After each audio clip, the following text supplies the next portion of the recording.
नमस्ते मास्टर्स। नमस्ते मैम। सभी आत्मबंधन। सभी को आत्मवंदन। सभी का बहुत बहुत स्वागत है। तो ध्यान सागर टीम का बहुत बहुत धन्यवाद। मैं वंदना भराले वाला आप सभी का बहुत बहुत स्वागत करती हूँ और तहे दिल से आपका धन्यवाद करती हूँ। तो चलिए हम अपने मंजिल की ओर बढ़ते हैं, क्योंकि जूम एक ऐसा माध्यम है जिससे हम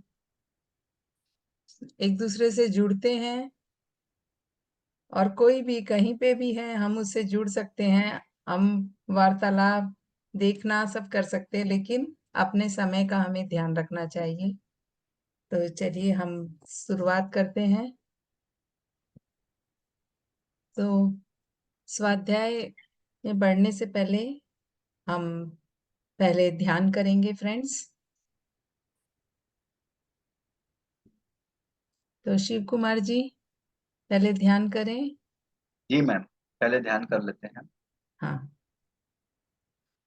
तो चलिए।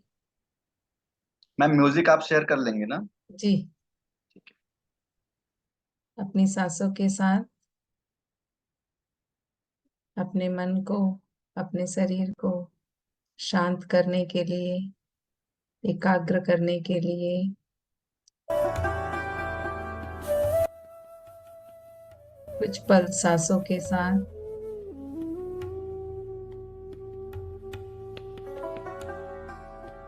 कोई भी महत्वपूर्ण कार्य करने के पहले, वैसे तो हमें हमेशा ही ध्यान में जाना चाहिए पहले, क्योंकि ध्यान एक ऐसा साधन है जो हमें बहुत ही जल्द शांत करता है, हमें रिलैक्स करता है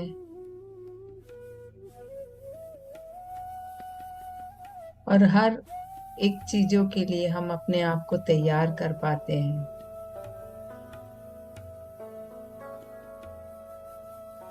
तो पहले हम अपने बॉडी माइंड को शांत करेंगे, रिलैक्स करेंगे,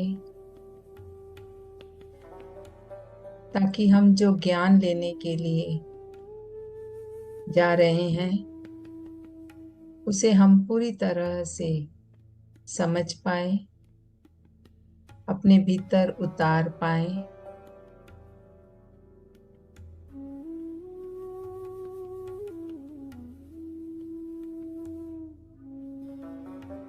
अपनी जगह का चुनाव करके एक आरामदेह आसन में बैठेंगे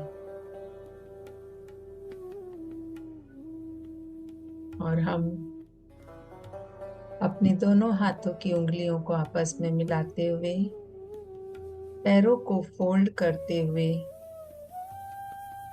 और यदि फोल्ड नहीं कर पाते हैं तो पैरों को क्रॉस करते हुए अपनी आंखों को कोमलता से बंद करेंगे। माता लक्ष्मी, माँ सरस्वती का आह्वान करते हुए हम अपने भीतर उतरेंगे। आती हुई सांस और जाती हुई सांसों के साथ शरीर के हर एक अंग को शांत करेंगे, हर एक उथल पुथल को शांत करेंगे। दिन भर के कार्यों के बाद शरीर में, मन में कई प्रकार की हलचल रहती है, थकान रहती है और बहुत सारे आचार विचार के आदान प्रदान चलते हैं। उन सब से अपने आप को शांत करते हुए अपने भीतर उतरेंगे। ये पल हम हमारी सांसों के साथ बिताएंगे। एकदम रिलैक्स हो जाइए। कोई सोच नहीं, कोई विचार नहीं, सिर्फ और सिर्फ हम और हमारी सांसें।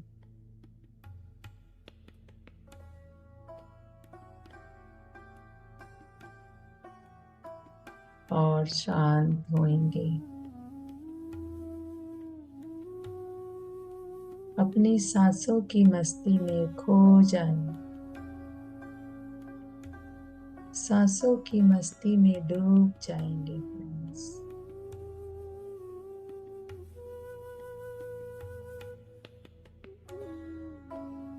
कोई भी आंखें ना खोलें।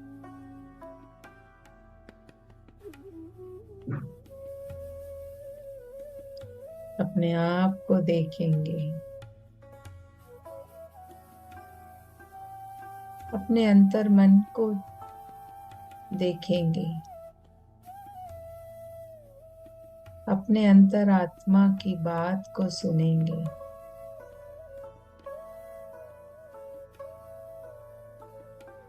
अपने अंतर्दृष्टि से खुद के भीतर के हर एक कमी को देखेंगे।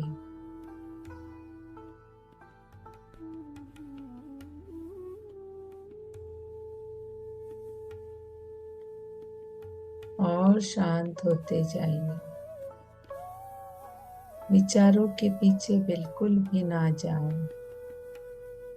अपना सारा ध्यान सांसों पे रखें। हम कितने रिलैक्स हो रहे हैं।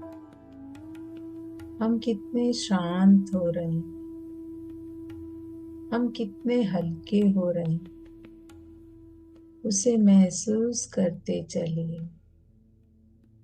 अपनी सरल सरल सहज सांसों के साथ।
आखिरी 10 सेकेंड। 10, 9, 8, 7, 6, 5, 4, 3, 2, 1, 0। अपने हृदय चक्र से यही प्रार्थना करेंगे, हे माँ, इस बुक के द्वारा आप जो ज्ञान, जो खुशियाँ इस दुनिया को देना चाहते हो, वो इस दुनिया के कोने कोने पे पहुँचे। हम भी इस बुक की हर एक बारीकियों को समझे, अपने जीवन में उतारे। ऐसा हम पर दया करना माँ। अपनी दोनों हाथों की उंगलियों को हाँ, बंद आंखों पे रखेंगे। 5, 4, 3, 2, 1, 0। अब धीरे धीरे हथेलियों को हटाते हुए प्यारी सी मुस्कान के साथ पैर प्यार से अपने चेहरे को सहलाते हुए हम ध्यान से बाहर आएंगे, अपनी आंखों को खोलेंगे और जोरदार क्लैप करेंगे आज के ध्यान के लिए। तो ध्यान के बाद अब हम ज्ञान की ओर बढ़ेंगे। तो फ्रेंड्स, आज का चैप्टर बहुत ही इंटरेस्टिंग है। आज का चैप्टर में महालक्ष्मी जी हमें सीता जी के बारे में बता रही है। उनका जन्म जब सीता जी के रूप में हुआ था, जब वो धरती पे माँ सीता का रूप लेकर के आई थी, तो क्या हुआ था और उस समय की बातें वो हमारे साथ शेयर करेंगी। तो चलिए हम बढ़ते हैं हमारे आज के इस चैप्टर की ओर।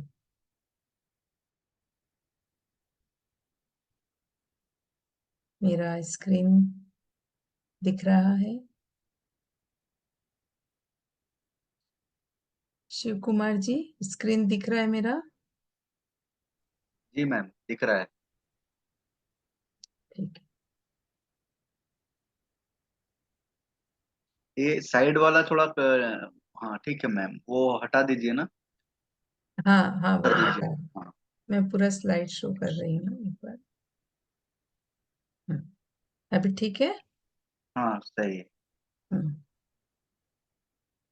तो आज हम जो कुछ भी हैं, आज हम ध्यान, ध्यान के बाद स्वाध्याय, स्वाध्याय से सज्जन सांगत्य और सज्जन सांगत्य से सेवा, ये सब जो हम आज सीख रहे हैं, ये हमारे पितामह ब्रह्मश्री सुभाष पत्री जी के द्वारा हम जो सीखे हैं, जो समझे हैं और जो अपने जीवन में उतार रहे हैं, आज इन्हीं की देन है। तो हम सबसे पहले अपने पितामह को नमन करेंगे। उसके बाद हम जो बुक पढ़ रहे हैं, इस बुक का नाम 1000 सीड्स ऑफ जॉय, खुशियों के 1000 बीज, आनंद करुणेश जी के द्वारा ये बुक लिखी है। इसमें उन्होंने माता लक्ष्मी और माता सरस्वती जी से उनकी जो वार्तालाप हुई और वार्तालाप होने के बाद उनको माता लक्ष्मी ने साक्षात दर्शन दिए और दर्शन देने के बाद आनंद करुणेश जी को कहा कि ये जो भी बातें हमारे बीच में हुई है, इसे तुम एक बुक पे उतारो, एक पुस्तक में तुम इसे पूरा उतारो। तब आनंद करुणेश जी बोले कि माता, आपने मुझे ही क्यों चुना है इसके लिए? तब माता ने कहा, 2 जन्मों के पहले आप हमारे साथी थे, तो इस जन्म में, उस जन्म में भी आपने बहुत से कार्य हमारे लिए किए थे, इसलिए इस जन्म में भी आपको हमारे ये कार्य करना है, जो इस बुक के द्वारा आपको लिखना है। तो उन्होंने जो उनसे, ये बुक कोई साधारण बुक नहीं है, क्योंकि इसमें इसमें उन्होंने डायरेक्ट माता लक्ष्मी और माता सरस्वती से एक मिनट, मेरा वीडियो नहीं दिख रहा है।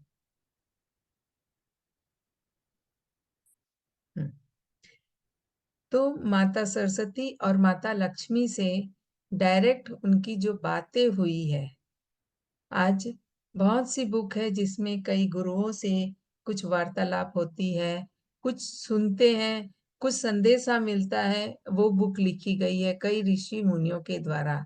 लेकिन थाउजेंड सीड्स ऑफ जॉय में माता सरस्वती और माता लक्ष्मी जी के द्वारा डायरेक्ट चैनलिंग हुआ है आनंद करुणेश जी का, और वो ही इस बुक में पूरा उतारा गया है।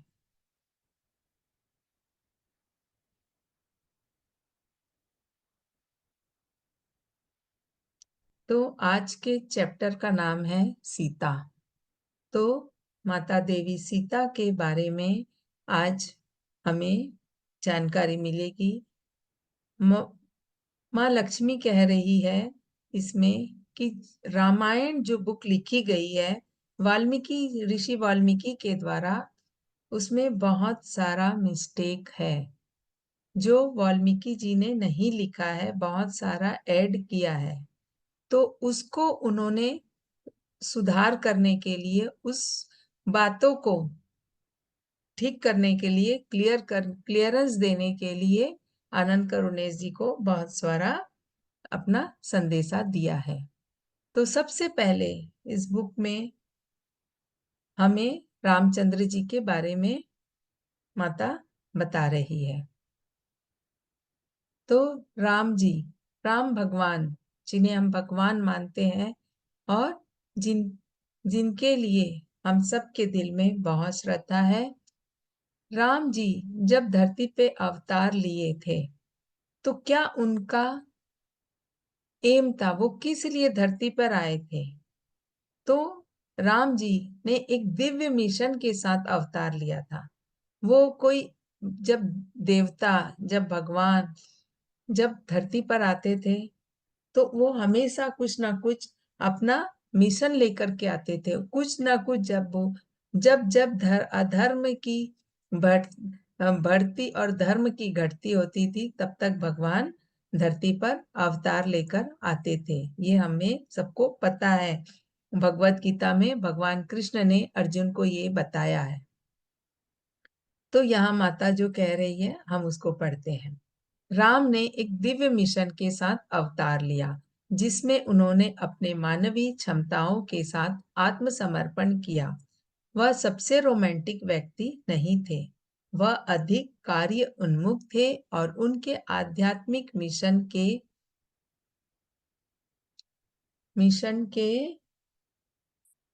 लिए समर्पित थे।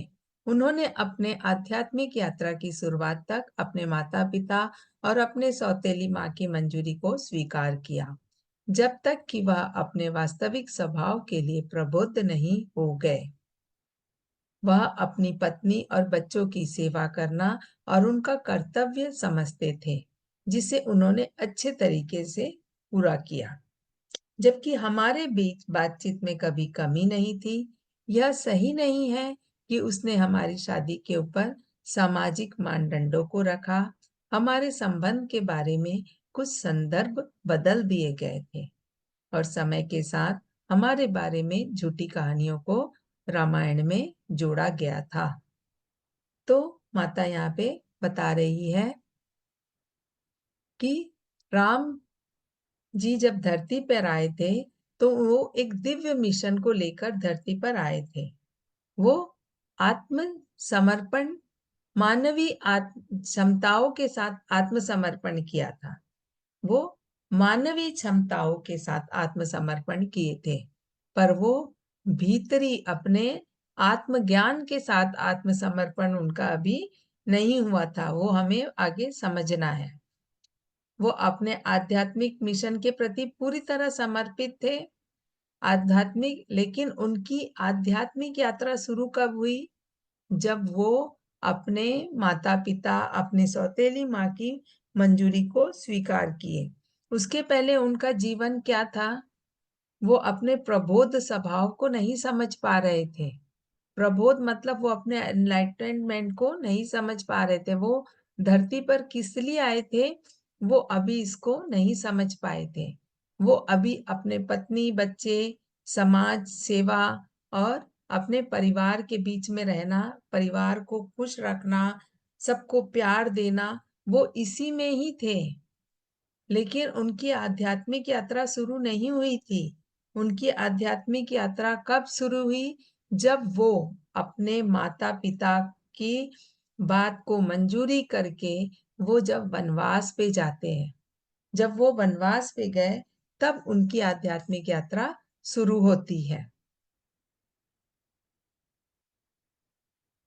राम के शास्त्रों के अनुसार राम को अपनी, यहाँ करुणेश जी पूछ रहे हैं, शास्त्रों के अनुसार राम को अपनी सौतेली माँ के अनुरोध पर 14 साल के लिए वनवास भेज दिया गया, जो अपने ही बेटे को अयोध्या का राजा बनाना चाहती थी।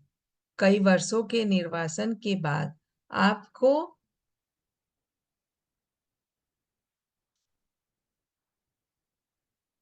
आपको सीता के रूप में लंका के राजा रावण द्वारा अपहरण कर लिया गया था और बंधक बना लिया गया था। कई महीनों तक अशोक वाटिका में एक जगह पर छुपे हुए थे। जब राम ने एक महाकाव्य आध्यात्मिक युद्ध में रावण को पराजित और मारकर आपको बचाया था। फिर भी अयोध्या लौटने से पहले राम ने आपको अग्नि परीक्षा से गुजरने के लिए प्रेरित किया। एक अग्नि परीक्षा आपकी अपनी निष्ठा साबित करने के लिए, क्या यह हर किसी को साबित करने के लिए किया गया था कि आप शुद्ध थे? भले ही राम ने इसको दिल में विश्वास किया था कि आप शुद्ध हो। आनंद करुणेश जी का एक साथ इतने सारे प्रश्न कि आपको 14 साल के लिए वनवास भेज दिया गया था, क्योंकि उनकी सौतेली माँ अपने बेटे को राजा बनाना चाहती थी। वहां पे आपका राज लंका ने हरण कर लिया, आपको बंदी बनाया और फिर आध्यात्मिक युद्ध में रावण को पराजित करके राम ने युद्ध जीता, लेकिन फिर भी आपकी अग्नि परीक्षा हुई। तो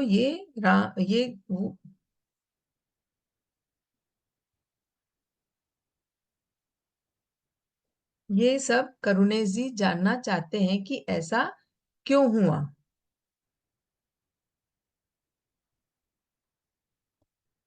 एक मिनट, मेरा स्लाइड रुक गया है, क्यों रुका है मैं जान नहीं पा रही हूँ। हम्म। तो ये सारा बात वो जानना चाहते थे। रावण ने आपको युद्ध में, रावण को मार के राम ने जब युद्ध जीत लिया, तब उसके बाद भी आपको अग्नि परीक्षा देनी पड़ी। तो क्या राम को आपके शुद्धता के ऊपर विश्वास नहीं था? जबकि वो दिल से विश्वास करते थे, फिर भी उन्होंने आपकी अग्नि परीक्षा ली। तो फिर माता कह रही है, क्या आप कह रहे हैं कि आप अग्नि परीक्षा से नहीं गुजरे?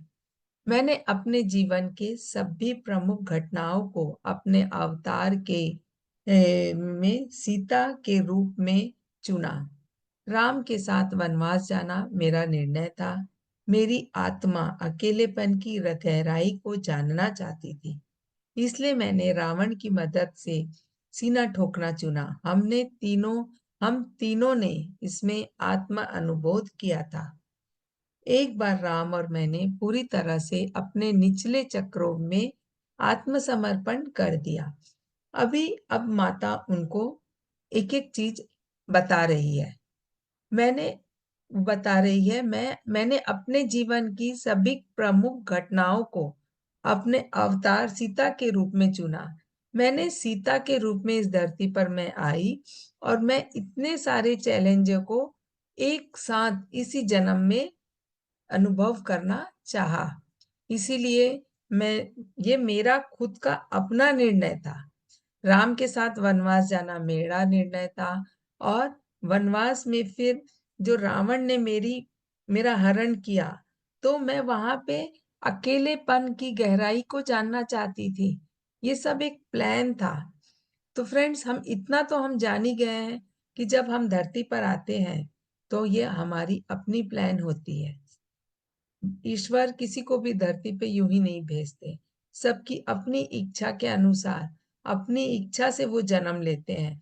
वो अपने माता पिता भी हम खुद चुनते हैं, और इस जन्म में हमें क्या क्या चैलेंज से गुजरना है, हम हम क्या क्या अनुभव करना चाहते हैं, ये हमारा अपना निर्णय रहता है।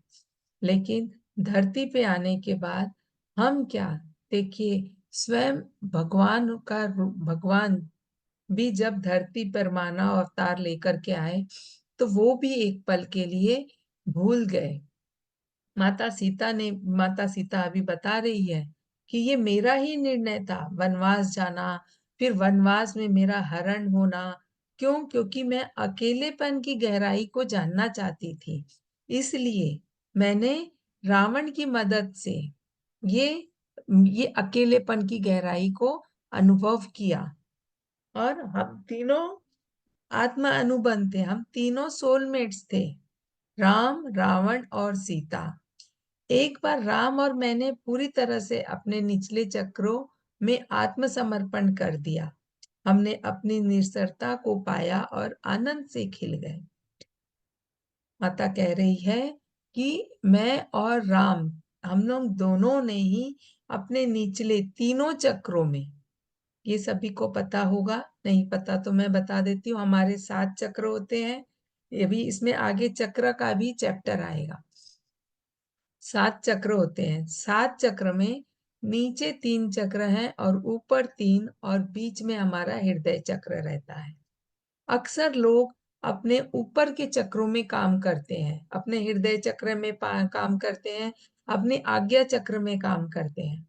निचले चक्रों में काम करना कोई जरूरी नहीं समझता है, लेकिन जबकि हमें अपने निचले हिस्सों में काम करना ज्यादा जरूरी है, क्योंकि निचला हिस्सा हम सोचते हैं वो तो खुला ही रहता है, जबकि ऐसा नहीं है।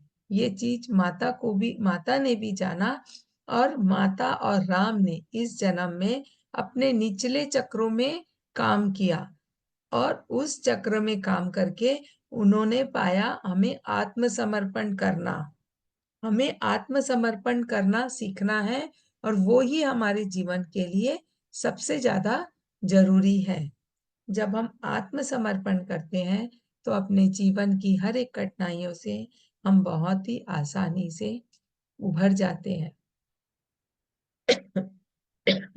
तो जब माता वनवास, रावण ने जब हरण किया, तो माता का ये अपना ही अ, अपनी इच्छा थी, उनका अपना ये चैलेंज था कि मैं इस सफरिंग से गुजरना चाहती हूँ। लेकिन जब रावण ने उनका हरण किया, और जब रावण ने उनको अशोक वाटिका में रखा, तब माता रोती थी, और अकेलेपन का से बहुत दुखी होती थी, राम को याद करके बहुत दुखी होती थी। लेकिन फिर जब जैसे ही उन्हें अपने आत्मसमर्पण करके उन्हें अनुभूति हुई कि ये तो, यहाँ तो ये मेरी सफरिंग है और यहाँ मुझे कुछ सीखना है, जब तब उन्होंने ध्यान करना शुरू किया, समर्पण भाव उनमें आया, तो फिर उनका अशोक वाटिका में समय बीतना आसान हो गया, और वो वहां पे खुश रहने लगी, गुनगुनाती थी, और अपनी बाकी सखियों के साथ हंसी खुशी रहने लगी। जब आत्मसमर्पण उनमें आया, तो देवी देवता, ईश्वर भी जब मानव जन्म लेते हैं, तो बहुत कुछ उनका वो भी भूल जाते हैं। मानव जन्म भौतिक शरीर में जैसे ही हम आते हैं, तो हमें सब कुछ अच्छा चाहिए, हम खुद ही भूल जाते हैं, हमें जो, हम जिस जो हमारे साथ सफरिंग चल रही है, ये हमारी अपनी खुद की चॉइस थी। जब राम ने रावण को हराने की ताकत को इकट्ठा की, तो कोई साधारण नश्वर नहीं था, रावण कोई साधारण नश्वर नहीं था, लेकिन रावण पर राम की जीत के लिए, रावण पर राम की जीत के लिए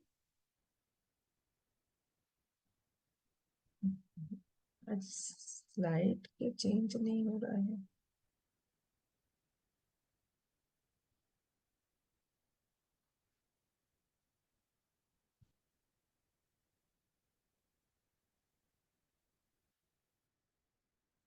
एक मिनट,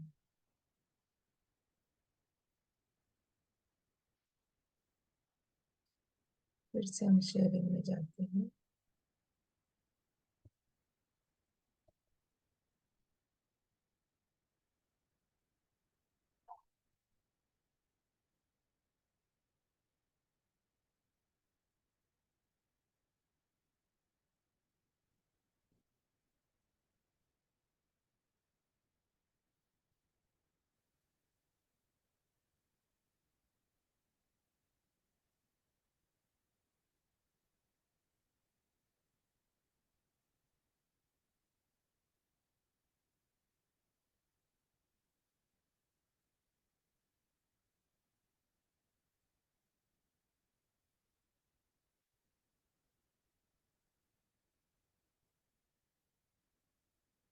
एक मिनट, ये स्लाइड में कुछ प्रॉब्लम आ रहा है।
हाँ, अभी दिख रहा है। ये देख। दिख रहा है।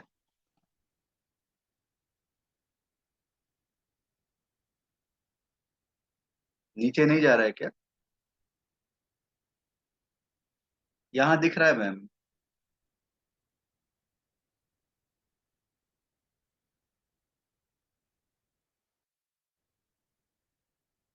ठीक है, अभी दिख रहा है ना? हाँ, स्क्रीन पे दिख रहा है, वो वाल्मीकि जी का भी फोटो आया था। हाँ हाँ, वो असल में आज कैसे चेंज नहीं हो रहा था, इसीलिए फिर मुझे प्रॉब्लम। तो चलिए, हम कहाँ पे थे? हाँ, तो ये माता सीता का खुद का अपना निर्णय था और वो खुद ये अनुभव करना चाहती थी, इसीलिए वो राम जी के साथ वनवास गई, अकेले अशोक वाटिका में रही, लेकिन जब उनको आत्मज्ञान की अनुभूति हुई, वो ध्यान करने लगी, तो वो अपना समय अशोक वाटिका में आराम से बिताने लगी। फिर उनको कोई वहां पे प्रॉब्लम नहीं हुआ। उसके बाद हम प्रबोध प्राणियों के रूप में मिले। हाँ, जब राम ने रावण को मारा, तब राम और सीता प्रबोध प्राणियों के रूप में मिले। उस वक्त दोनों का एनलाइटनमेंट हो चुका था। इनको पूरी तरह से आत्मसमर्पण आ गया था और आत्मज्ञान आ गया था। अब अपने सभी चक्रों अब इनके सभी चक्र खुल चुके थे, अब अपने सभी चक्रों से खुले थे, और इसलिए इस बिंदु पर हमसे कुछ भी छिपा नहीं था। हम किसी भी शब्द या भाषा का उपयोग किए बिना अपने विचारों का उपयोग किए सीधा संवाद कर सकते थे। मैं पानी पर चल सकती थी, मैं गायब हो सकती थी। इस तरह से वो सब कर सकती थी जब उनके सारे चक्र खुल गए और वो पूरी तरह से एनलाइटनमेंट हो चुकी थी। तो आप भी जलाए बिना आग से गुजर सकते थे? अब करुणेश जी का अगला सवाल, क्या आप अग्नि परीक्षा से गुजरे थे? नहीं, अग्नि परीक्षा नहीं थी। अग्नि मेरे ज्ञानोदय का रूपक थी। सूर्य के बारे में सोचो, क्योंकि वह बादलों में उस जगह पर पिघल जाता है जहां आप इसे अब और नहीं देख सकते। उसका यही अर्थ है। आप यह आपको यह समझने में मदद करने के लिए है, अहंकार को अंतिम शून्य में छोड़ा जाना चाहिए, जैसे कि सूरज को रात के शून्य में छोड़ा जाता है। अहंकार का अंतिम अहंकार का अंतिम क्या होगा? जब हम शून्य में जाएंगे। सूरज को भी अपने उजाले का बहुत बहुत उसको भी अपना में बड़ा गर्व है कि मेरे में रोशनी है, लेकिन जब रात का अंधेरा आता है तो सूरज को भी छुपना पड़ता है। फिर सर्प ऊर्जा या कुंडलिनी उगता है और एक से शुद्ध ज्ञान होता है। तो जब जब अहंकार शून्यता में बदलता है, तब जाके ज्ञान का अग्नि हमारे अंदर प्रज्वलित होता है। इसीलिए मेरे अग्नि में होने के संबंधित एक डबल रूपक है। एक है अहंकार का विमोचन और दूसरा है आत्मज्ञान का दावा। जब अहंकार का विमोचन होता है, जब अहंकार खत्म होता है, तभी वहां से आत्मज्ञान का आत्मज्ञान का प्रकाश होता है, आत्मज्ञान की उत्पत्ति होती है। मुझे ये यकीन करना कठिन है, क्या आप कह रहे हैं कि आग मूल कहानी में आपके ज्ञान के लिए सिर्फ एक रूपक है? इसे संदर्भ संदर्भ से बाहर ले जाया गया है। हाँ, राम और मैं इस बिंदु पर पूरी तरह से एकजुट थे। उन्हें मुझसे इस प्रकार की कोई आवश्यकता नहीं थी। राम जी को कोई सीता जी से अग्नि परीक्षा लेने की कोई आवश्यकता नहीं थी, पर उन्होंने वो राम और सीता तो एक ही थे, एकजुट थे, पर हमने एक मन के रूप में सोचा और एक दिल के रूप में महसूस किया। इसलिए ऐसा कुछ भी नहीं था जो वो मेरे लिए चाहते थे और जो मेरी इच्छा भी नहीं थी। तो ऐसा कुछ भी नहीं होता था। बस ये सब एक ऐसे ही दिलचस्प कहानी है, दिलचस्प बातें हैं यहाँ पे।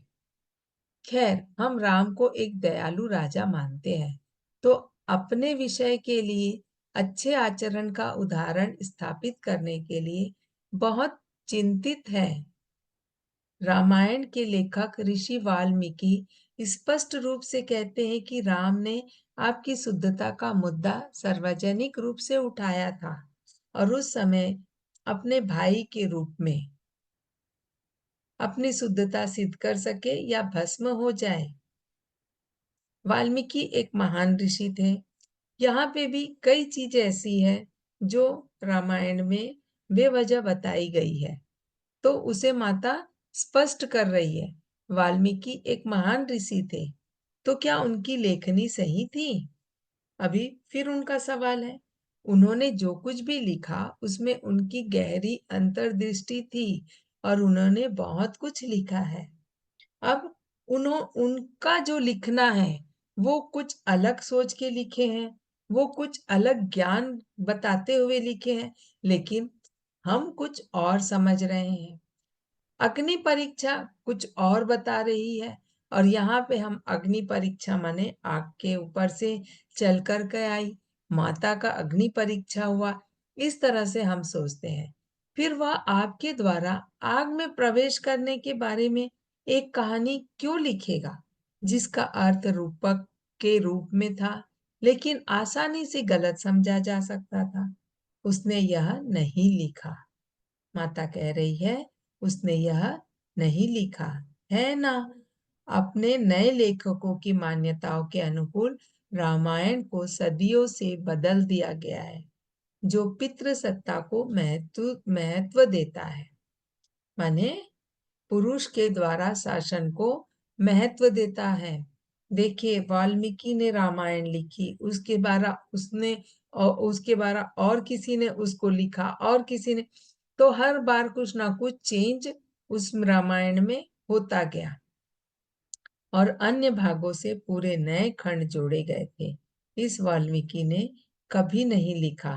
जब आप इस पर शोध करते हैं तो आपको स्पष्ट सबूत मिलेंगे कि वाल्मीकि ने शुरू में इसकी रचना करने से के सैकड़ों साल बाद रामायण में पूरी तरह से नए खंड जोड़े गए थे।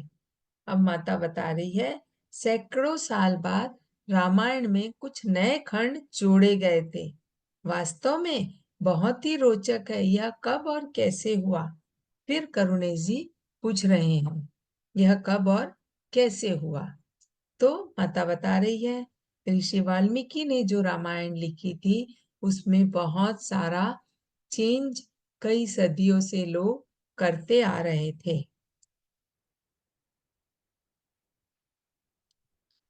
वाल्मीकि ने मध्य युगीन काल के अंत में तुरंत बाद उसे ठीक करने के लिए पृथ्वी पर अवतार लिया।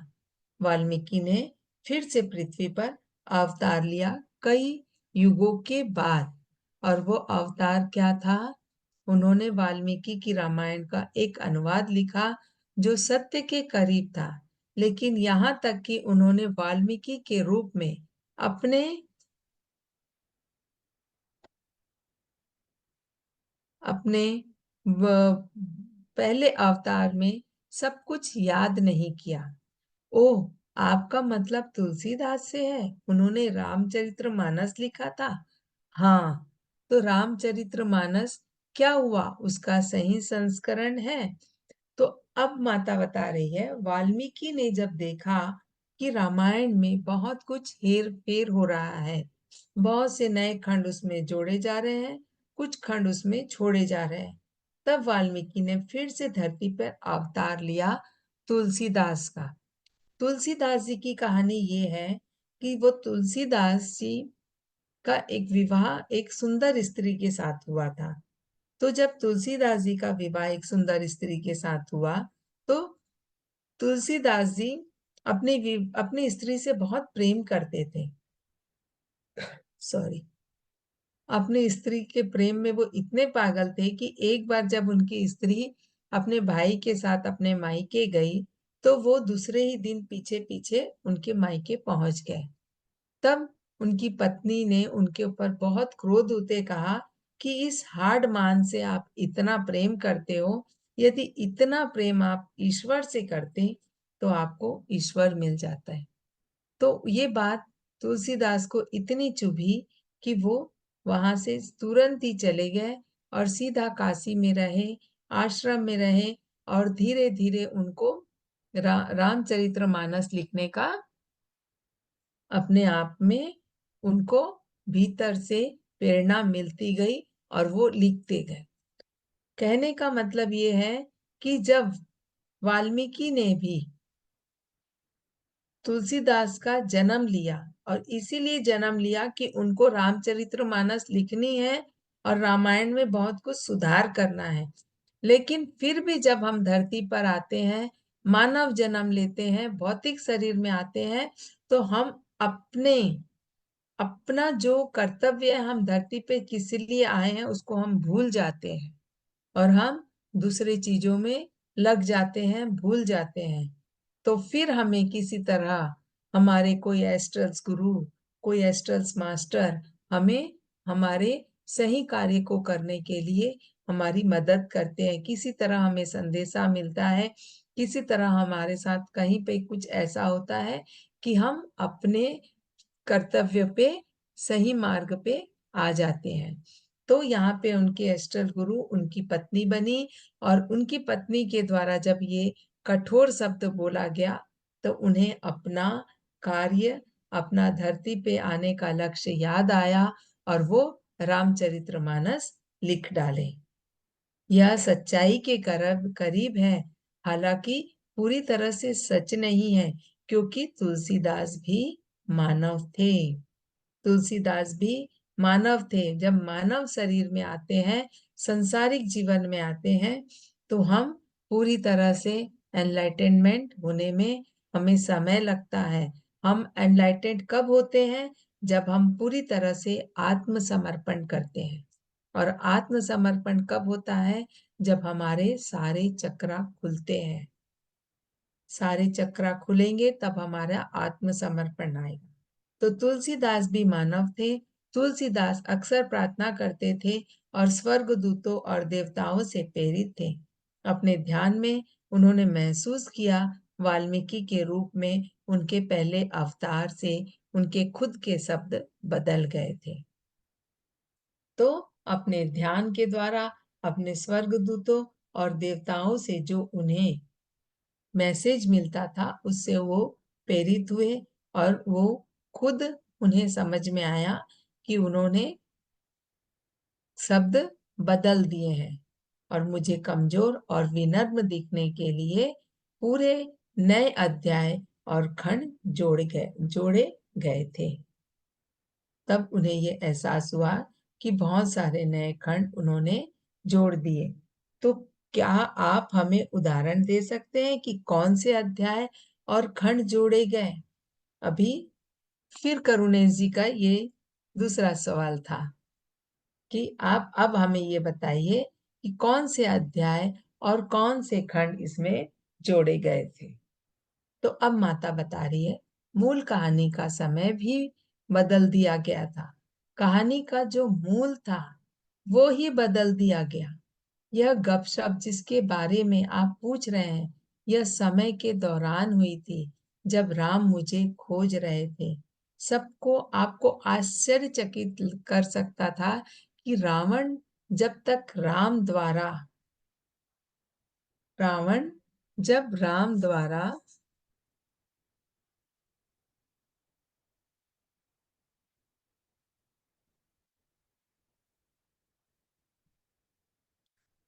पराजित नहीं हो जाता, तब तक उसे एक नकारात्मक प्रकाश में नहीं देखा जा सकता था। यह वास्तव में एक महान राजा के रूप में देखा गया था और मुझे एक अचेतन के रूप में देखा गया था, क्योंकि मुझे जो भी कारण के लिए दूर रखा गया था, एक महिला को विभिन्न कारणों से इन दिनों में अनुक्रमित किया गया था। अभी अभी मूल कारण, कहानी का मूल भाव माता बता रही है, ध्यान से सुनिएगा। ये कोई गपसप वाली बात नहीं है, यहाँ पे बहुत ध्यान देने की बात है। राम मुझे खोज रहे हैं, ये आश्चर्यचकित की बात है। रावण जब तक राम द्वारा नहीं मारा गया, जब तक राम द्वारा पराजित नहीं हुआ, तब तक एक नकारात्मक प्रकाश था। एक महान राजा होने के बाद वो रावण को मार नहीं पा रहा था। ये एक आश्चर्यजनक की बात थी। और महिला को दूर रखा गया, माता सीता को राम जी से दूर रखा गया। हमेशा उनकी अपनी इच्छा नहीं थी। इन दिनों की अनुक्रमित किया गया था कि हमेशा उसकी अपनी इच्छा नहीं थी। राम का कार्य एक कठिन था, क्योंकि उन्हें एक पवित्र प्रकृति का माना जाता था। लेकिन वह मुझे खोज रहे थे, एक व्यक्ति जैसे अस्वस्थ होने की अफवाह थी। ऐसी है मानव गपसप की प्रकृति। मानव ने गपसप क्या किया, अभी माता देखिए स्पष्ट कर रही है कि माँ राम जी सीता जी को खोज रहे हैं, सीता सीता करके रो रहे हैं। तो ये सब क्या है, गपशप था। राम जी को सीता जी से दूर रखा गया, क्योंकि वो एक पवित्र प्रकृति के माने जाते थे। और उन्हें इस वक्त एक ही उनका मकसद था, एक ही मिशन था कि उन्हें रावण को मारना था। तो रावण को मारने के लिए उनका एक ही टारगेट, एक ही तरफ ध्यान रखना था। इसलिए महिला को उनसे दूर रखा गया। और फिर फिर राम ने रावण राम अपने एक ही मकसद पे अपना लक्ष्य को साध के रखे। और राम ने, यहाँ पे देखिए आगे फिर और माता बता रही है, ये एक कारण था। सीता जी को राम से दूर रखा गया ताकि वो अपने लक्ष्य को अच्छी तरह से साध सके। उनके द्वारा लिखे जाने के बाद सैकड़ों वर्षों बाद एक महाकाव्य में नए छंद और नए अध्याय जोड़े गए। इन लेखकों ने तर्क दिया कि यदि मेरी जैसी देवी को मेरे ही घर से बाहर निकाला जा सकता है, तो एक सामान्य महिला के लिए व्यभिचार नहीं करने के लिए एक महान उदाहरण स्थापित करेंगी। यहाँ पे उनको कर्तव्य, महिला को अपने पतियों के प्रति, अपने पति के प्रति हमेशा व्यवहार और कर कर्तव्य निष्ठा बनना है। नहीं तो एक माता सीता जैसी एक महान देवी को भी अग्नि परीक्षा देने पड़ी, उनको घर से निकाल दिया गया। तो एक सामान्य स्त्री का व्यभिचार करने से क्या होगा।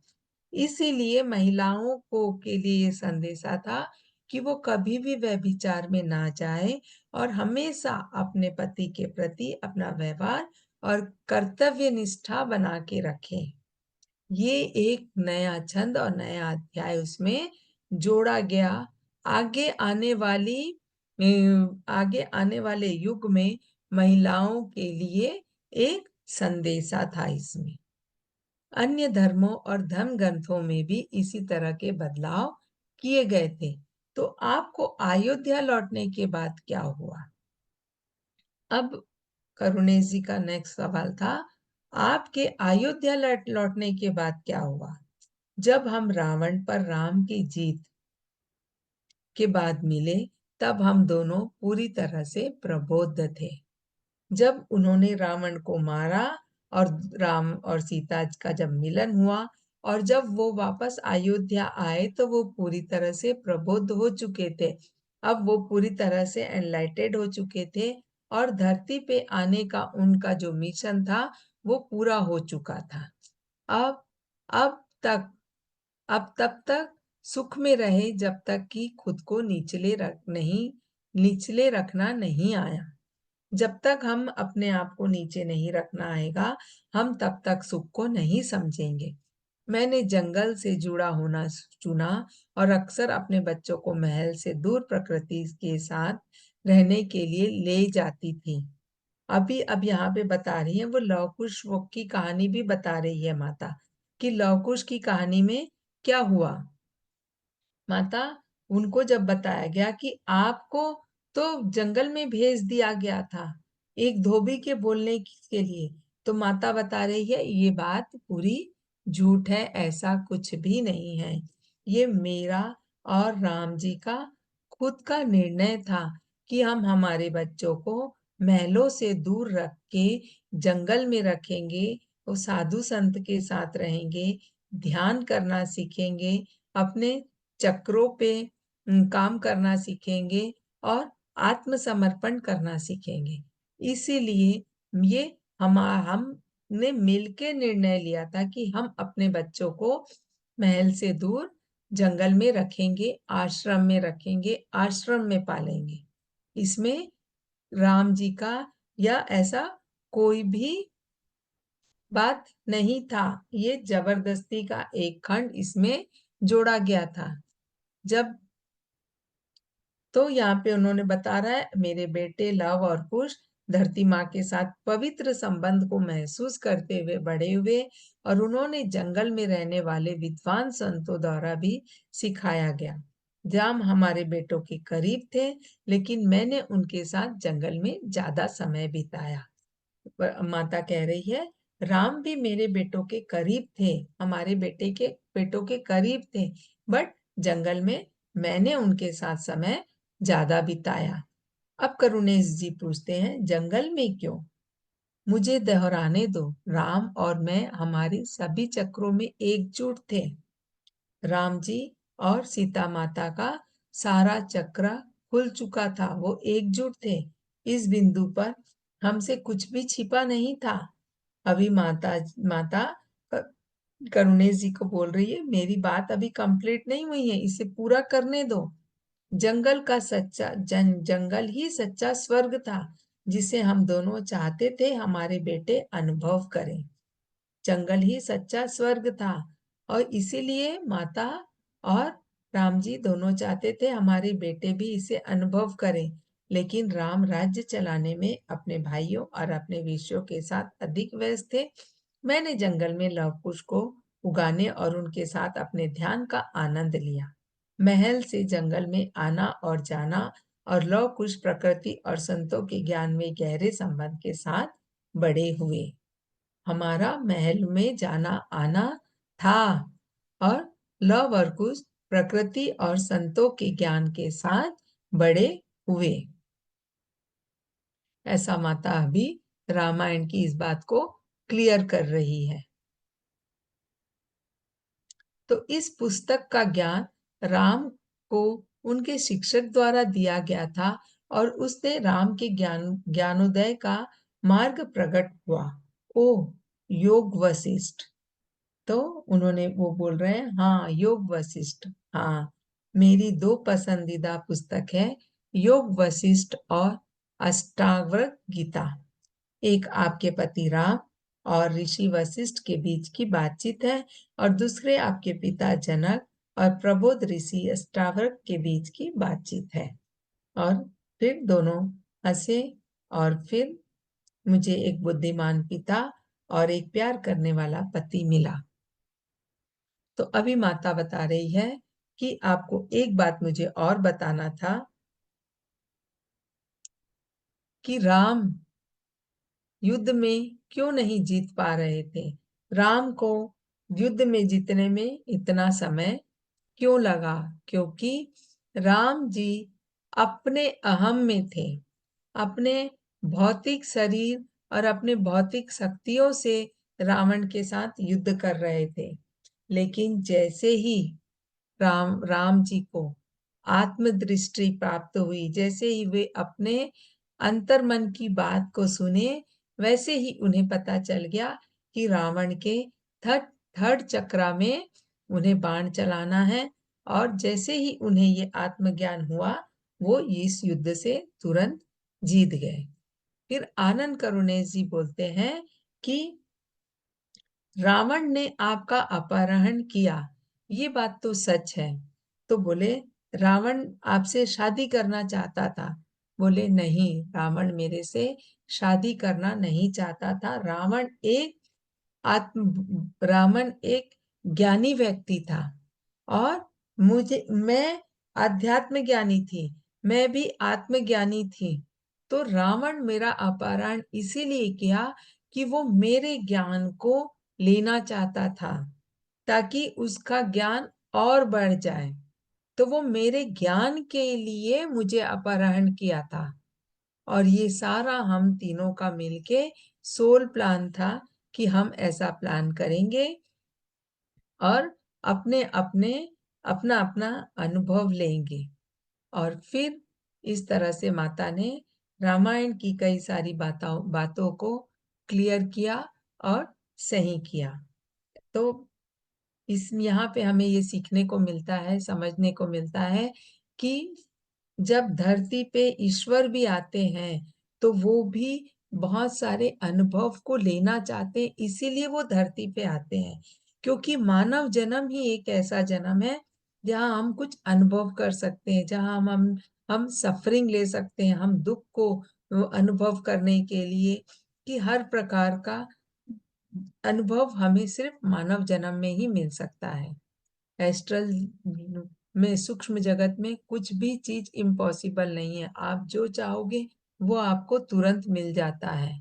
लेकिन जब आप भौतिक शरीर में, जब आप इस धरती पे आते हो, तभी आप सफरिंग को जानते हो, तभी आप सफरिंग को समझ सकते हो।